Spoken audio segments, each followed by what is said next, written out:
Gustong pagsabayin ni Pangulong Bongbong Marcos sa 2025 ang midterm elections at plebisito sa charter change. Pero tingin ng isang mambabatas, baka mas mapaaga pa ang plebisito. Nasa frontline ng balitang yan si Marian Enriquez. Bukod sa eleksyon, may isa pang posibleng idao sa 2025 na kailangan ng desisyon ng taong bayan. Yan ang plebisito para sa charter change o pag-amyenda sa saligang batas. Kay Pangulong Bongbong Marcos na nanggaling na posible raw itong mangyari ng sabay.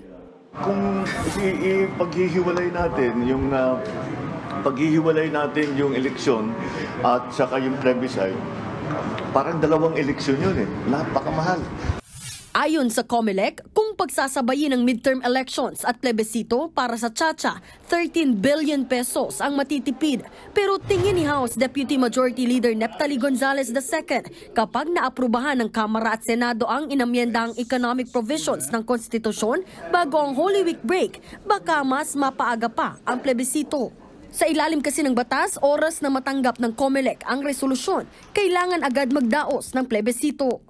The moment we ibigay mo yan sa kanila beyond the 90 days limit nila o 60 days, then mapipilitan ng COMELEC as mandated by the Constitution to have a plebiscite earlier than the election next year.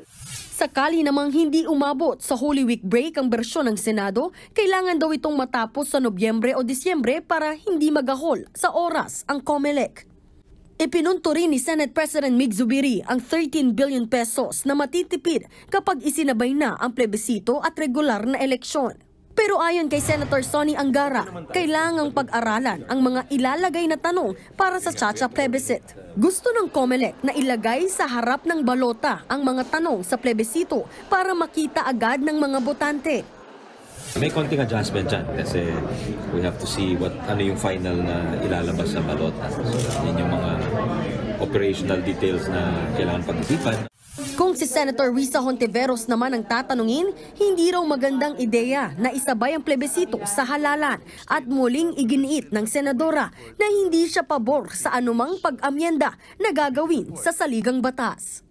Ako po'y tutol sa Chacha, whether sa economic or sa political provisions, whether sa pamamagitan ng People's Initiative, lalo na itong peking PI nila, o sa pamamagitan ng isang mala-CONAS na proseso dahil hindi pa nga sigurado CONAS ba ang ginagawa ng Senado o ng House sa ngayon.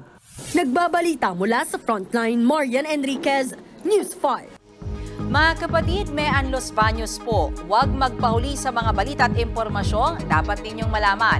Para sa mas malawak na balitaan at diskusyon, mag-follow at mag-subscribe sa social media pages ng News 5.